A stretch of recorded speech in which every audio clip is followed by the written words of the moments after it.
Or the YouTuber. Or the Twitcher. I Twitch. This is Balbazak! At last we meet, Bulbazak!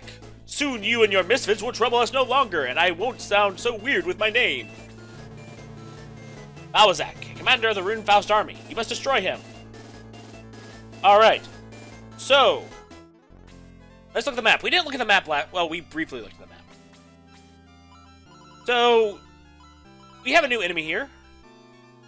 These are sea bats. We also have evil puppets again.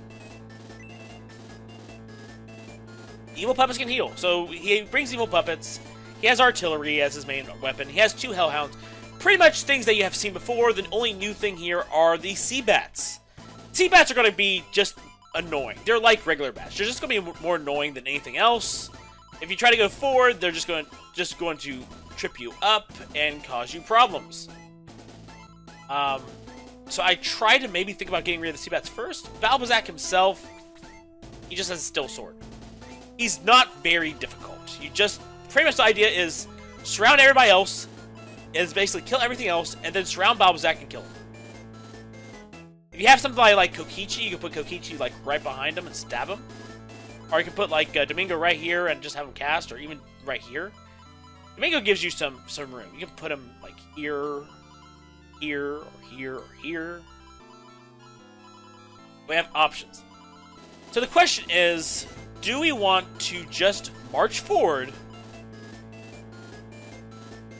and deal with the sea bats as we go forward? Or do we take our time, go over here, and deal with the sea bats themselves first?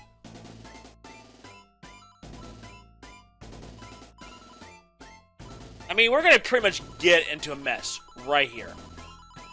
Doesn't matter what's going to happen. Alright, so don't be brash. Take care of bats. Don't be brash. Take care of bats. We can put more of the weaklings out towards the bats and kind of focus our forces over there. That's probably the best way to do it.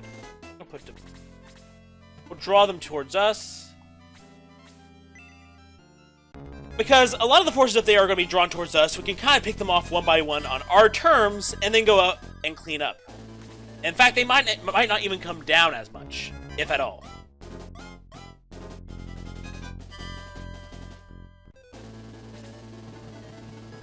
We can group up, we can take care of the bats who are going to be an annoyance. Because even if we did push up, made a concerted push up to take care of the main group of baddies with the hellhounds and everything and the artillery, we would still have to put up with get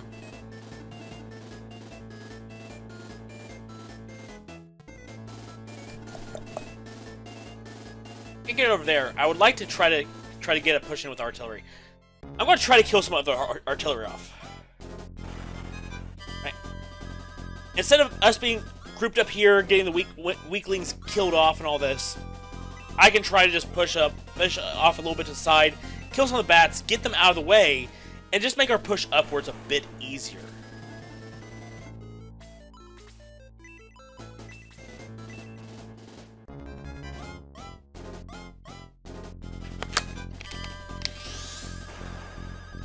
The beginning portion is where a lot of the challenge of this fight lies, to be fair.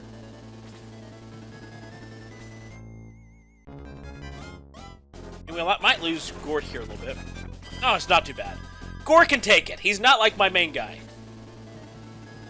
Not all squishy. Though the Hellhound breathes fire.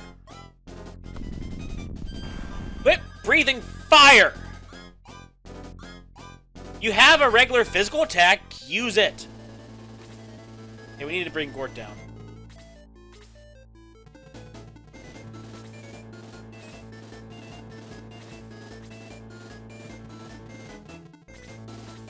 Alright. So, I can blaze to this crap now. Burn, baby, burn! By basically going off towards the bats, I made them come down a little bit more towards me, and it's going to basically make this fight a little bit more reasonable. So now I can push forward with my main force and kind of help clean them off while they are weakened. Then go and finish off the bats, because the bats are just going to be annoying.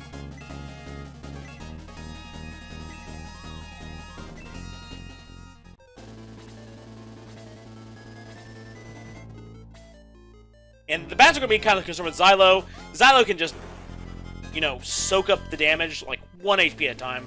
Occasionally fall asleep. Oh, crap. Really? Alright, Anri, get out of there. Just find a way out. Right, let's get rid of this artillery. We get rid of this artillery, our lives are a lot easier.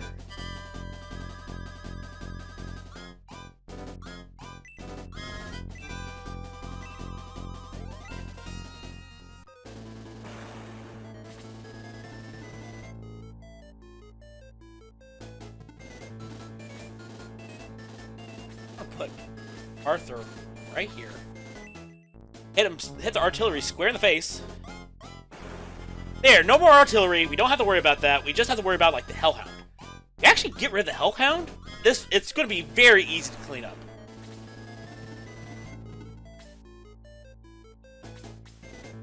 We probably should worry about that bat as well.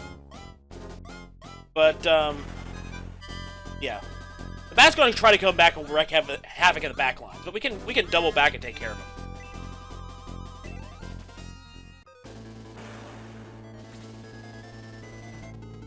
Now I can move up. Eel Court.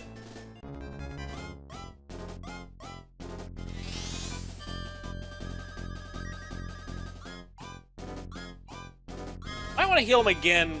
With him dealing with the Hellhound, I might want to heal him again.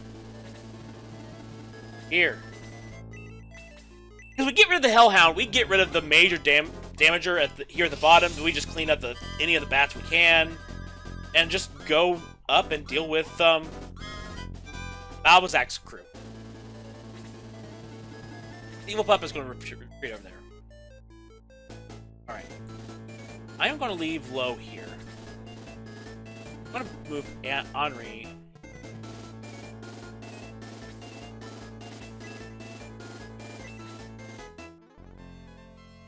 Blaze is really... I'm going to Blaze again. Anri does need to be healed a bit, but, oh, that's nice. Deadly attack's good. But until I can kind of clean some stuff out and get a healer back up here to her, that's another deal entirely. Alright. Try... If I put Domingo here, I might be able to distract him from trying to get to Anri or any of the backline. And maybe I can take care of this bat. Because we're in cleanup mode now.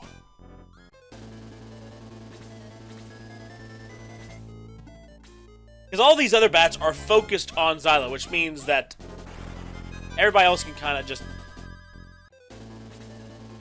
whittle them down. Going to... I'm going to shoot this bat here. Or you can just evade me. That works too. Oh, you're going for, seriously, you're going for Arthur? There's a great big squishy sponge and Gort, and you're going for the weakling. I'm going to move backwards. Draw the sea bats back a little bit here and there. I don't want to draw them entirely. I don't want to go entirely back because then Teo's open for attack. But if I draw Zylo back a little bit, they're going to ignore Teo. See, I figured that would go after Domingo. Domingo can take it. Plus, Domingo's good at evading. It's like I said, he's really good at evading. And these bats are going to be annoying. But, see, Domingo can kind of take it. He's a bit beefier than the other... Oh, okay, seriously. Doubling attacking? Stop that. Alright, you know, Hellhound, why did you attack Arthur? Arthur's good. Hi, is back. Hi, sorry for taking so long. Oh, that's fine. This attempt is going a lot better. Oh, I already missed one attempt? Damn. Yeah, the attempt of me going, I can push up and be fine. No. I can push up and be fucked. This attempt was, let me focus a little bit on the bats. Oh, they're coming down towards me a little bit. Okay, now I can push up. I have the initiative, and I essentially gain the advantage. Yeah. That's probably the best way to go, to be fair. pretty much now we're just in cleanup mode. We're in cleanup mode for the beginning part of the battle, and that just means that the worst part ahead, the only bad part ahead is going to be soloing Balbazak. Mm-hmm. So I did say that during this fight I was going to talk a bit about how I came up with my actual online name, Bulbazak. Right. I mean, I'm not sure if you have guesses or not where it came from.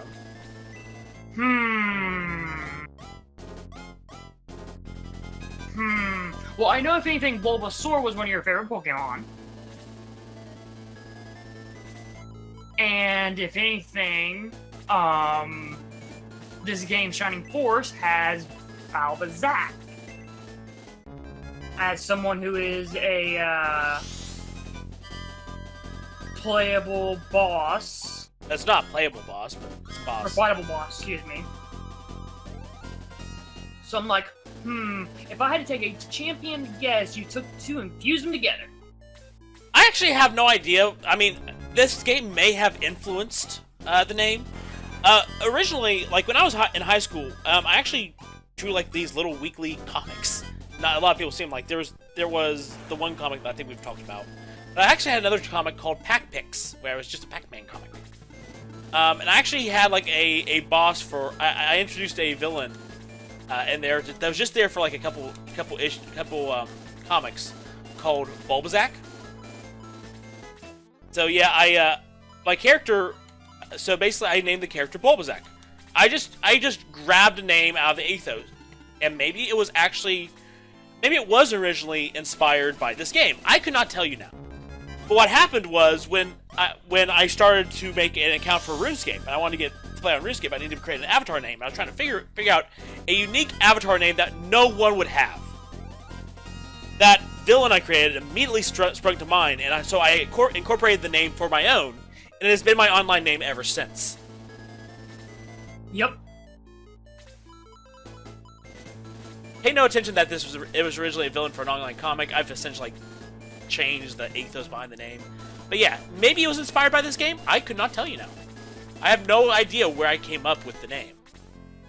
But essentially, it was the name of a character in a comic, and I just incorporated it. So I created it as a fictional name, and then I needed an avatar name. It's just become my name. Mm-hmm.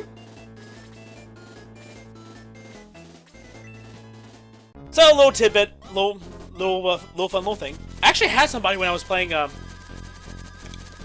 this shows you how unintentional. When I did play RuneScape, I came across somebody who was a big Shining Force fan, and recognized the similarities to Balbazak, and we actually did geek out over Shining Force. But it's just the fact of it was a when he kind of said that I'm like I didn't say this out loud in the game, but he kind of like going, oh, like Balbazak from Shining Force. I'm like, oh yeah, there is somebody in Shining Force called Balbazak. I mean, that's how much it wasn't planned. Like I did not make the connection. So this really wasn't done on purpose. But who knows? Maybe there was a subliminal influence. I would not be surprised.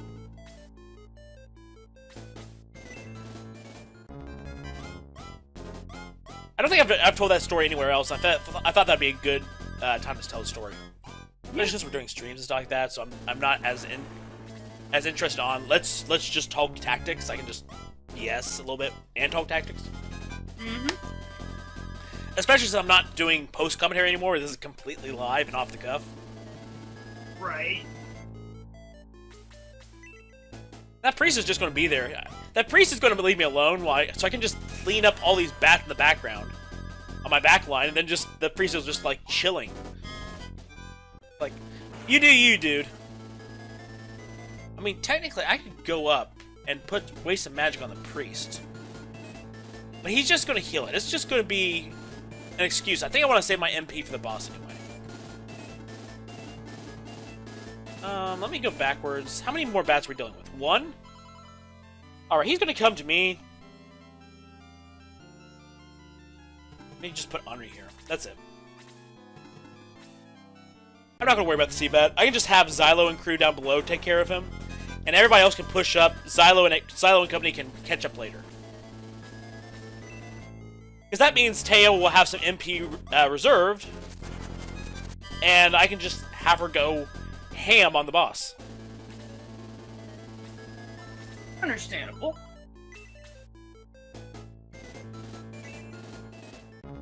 Plus, I have only 9 MP for Anri, so I think that's...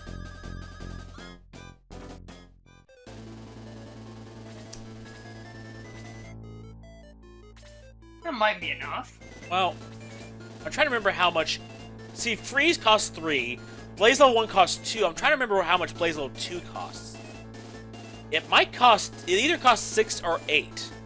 If it costs 6, I have enough MP for a Blaze Level 2 and a Freeze Level 1. If it costs 8, then it's 1 Blaze Level 2. Or I can use 3 Freeze Level 1s, which I might want to do. It's just more efficient. All right, I'm just gonna push forward on this guy now. I can push forward in the Dark Priest, and everybody can just slowly come together. This also gets Arthur a little bit of extra experience, because I kind of want him to get that extra experience. But anyway, Luke's just going to finish up the Dark Priest anyway, so bye, Dark Priest!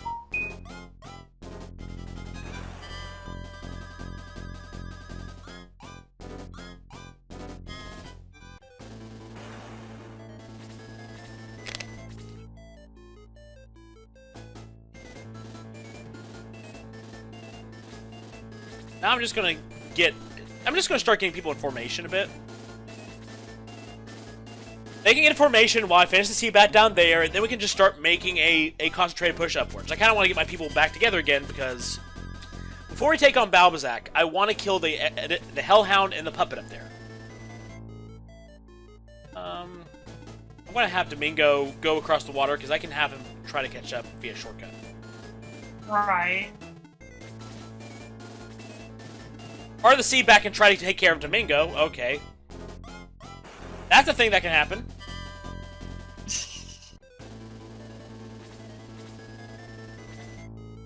I had a meat sponge there for a reason, doofus.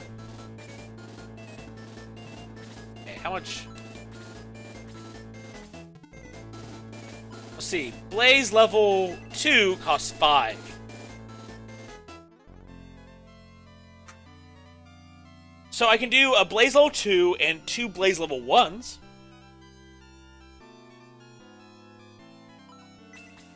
So basically, my options for Anri's, the rest of Anri's magic, is either 3 Freeze Level 1s or 1 Blaze Level 2 and 2 Blaze Level 1s.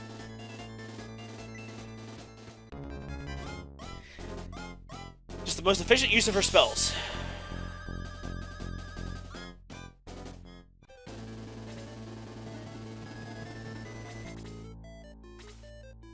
I'm just gonna...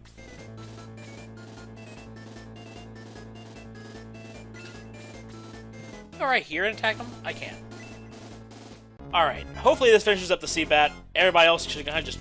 Seriously, you missed, Hans? I mean, yeah, the Seabats are a little bit high on the evasion meter, but...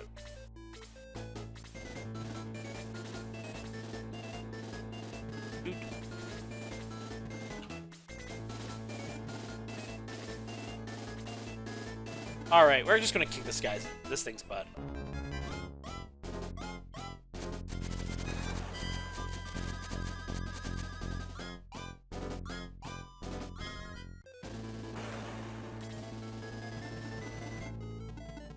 I'm gonna slowly have Domingo advance. Because I could try to have Domingo come to the back line and kind of maybe pick off the Dark Puppet a bit before we get there.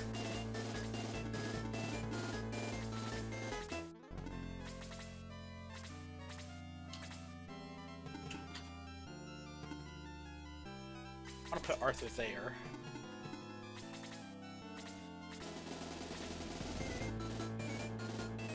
Put Gong here. Lowe here. There.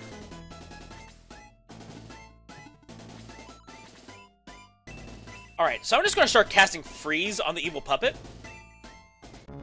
I have 3 freezes. Either I can just snipe him off back here, or the evil puppet's going to be forced to use his heals on himself, which means he can't use it on any of the rest of his party. Now, the reason I'm not going to try taking pot shots at the boss right now is because this boss, like other bosses, can just automatically self-heal if you leave him alone for too long. So we want to basically come up all at the same time and hit him hard and fast. He's not going to move from his position, so we can pretty much regroup if we need to.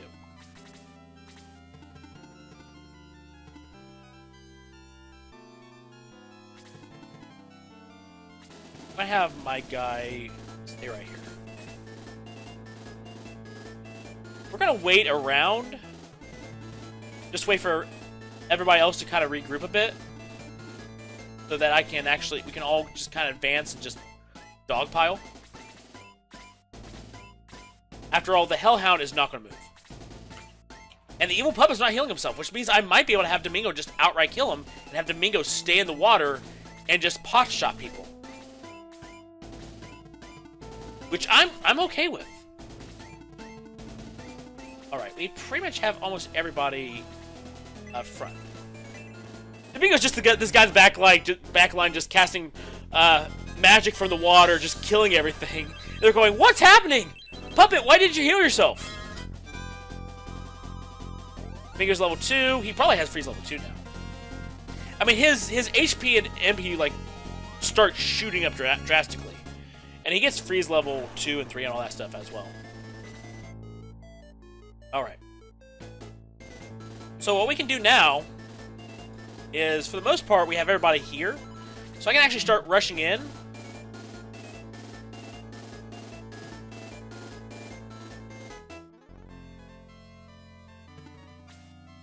I can start rushing in. I can land on the Hellhound and kind of work my way towards Balbazak. So we can just rush in and take care of the boss's support, and then just kill the boss. It's a good plan. I like this plan. Let's do it. Hellhound's down. So now we just rush in and attack Balbazak. Now, Balbazak also hits hard, so I need to be ready to have my healers on standby. Also means that the first one to rush in probably shouldn't be my main guy. I'm actually going to hang out here. Do I want to hang out here? Where is he? I want to hang out right here. Allow some more people to catch up and just have my mainline guys just get in position. If they can get in position and pummel him for a while, I can basically just have Bulbazak come in and clean up if need be. Basically be support. That works. I'm going to move Luke around to the very back, as far back as he can go, so that he is back there and ready to roll. I can just move people up. Alright, I can move Arthur here. Get Arthur some much-needed experience. Balbazak can only do one-on-one, so he can't do any long-range stuff, so that's great. I do want to get healers ready and on standby.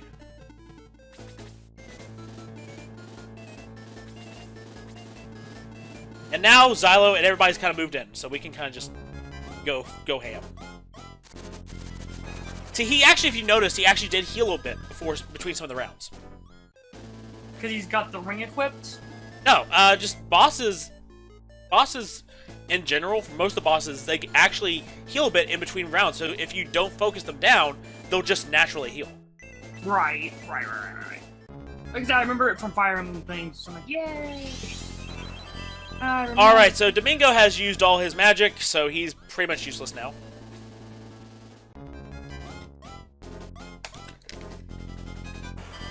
Yeah, and that's why I didn't send my hero in first, because he hits like a truck. He hurts. He hurts. Thwonk out. I want my guy to be in there when pretty much we've been beating him down.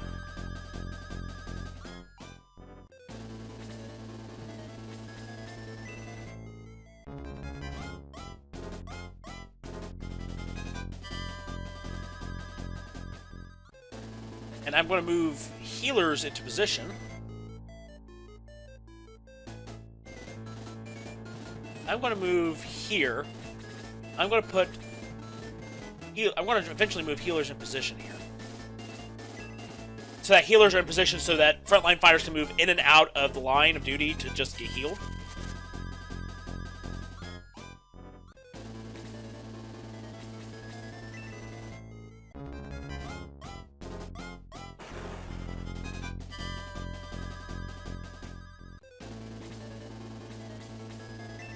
So pretty much when I can move Zylo out, I can move my main character in and start going ham on the dude.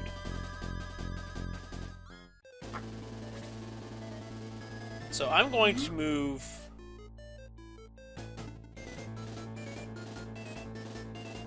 move my healer here. I'm going to move another healer here, so I have 2 healers here. And we're going to provide Zylo plenty of room to move backwards and get his butt healed. Domingo... Since Domingo can't do anything, I'm going to have him pretty much be an auxiliary healer off to the side. If needs be, he can rush over and pretty much use his healing item on him. Like I said, Balbazak is not going to move from his spot.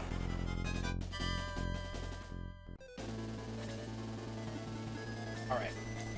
Now, I'm moving my guy in.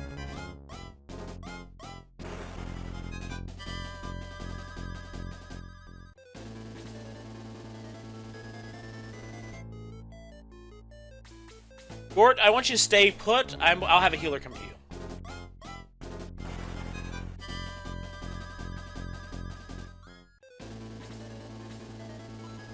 Alright. Anri's going to use the last Blaze level 1 on him.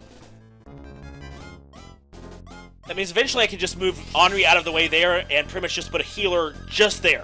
On their side, just heal. Alright.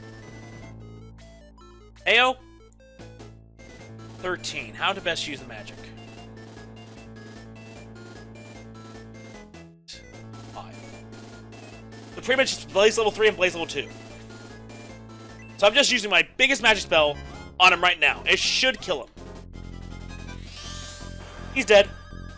Did exactly 9 points of damage. Exactly what I needed him to do. And that's the end of the battle. But Teo got to level 2.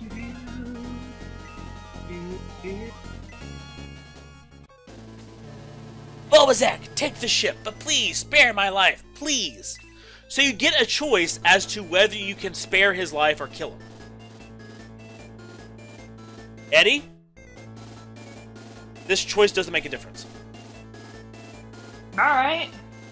Now, if you refuse to spare his life, you just kill him. Normally, if we had people here, I probably would put this up to a vote to see what they want me to do. If anything, if someone does want to comment and say, hey, what should we do? Should we spare or should we kill? Let it be known. I mean, yeah. We could do that. Me, I have always personally spared him. Just give it a little bit of time. I was thinking, what people say as viewerships? Do we say kill him or spare him? all right, it's been, like I said, it's been about 5 minutes, most of which I will have cut out for the YouTube video when it comes up because waiting's boring. But we really didn't have a decision, so I'm just going to go with what I normally go with. Although, out of curiosity, Eddie, if it was you, would you spare or kill him? For me, it's more or less like, take my ship to spare my life. Alright, I'll be nice and spare you. Yeah, I've always spared him. I think it makes sense, and with nobody else saying otherwise, I'm just going to spare him. The question is have you ever killed him before? I may have once. Just to see what happens. Okay. What's interesting is that if you do spare him, he says, go ahead to the ship. There's the dark voice from Dark Souls saying, Balbazak, you betrayed me. And of course, Balbazak's, no, have mercy, leave me in peace. You disgust me, Balbazak. Leave you in peace. I'll leave you in pieces. Forgive me. Too late, worm. Receive your punishment for failure. And Dark Soul will kill Balbazak. So regardless of whether you spare him or not, he dies. I just think it's more interesting if you spare him because then you have the whole thing with Dark Soul killing him. It's like, ha ha, I don't get my hands dirty.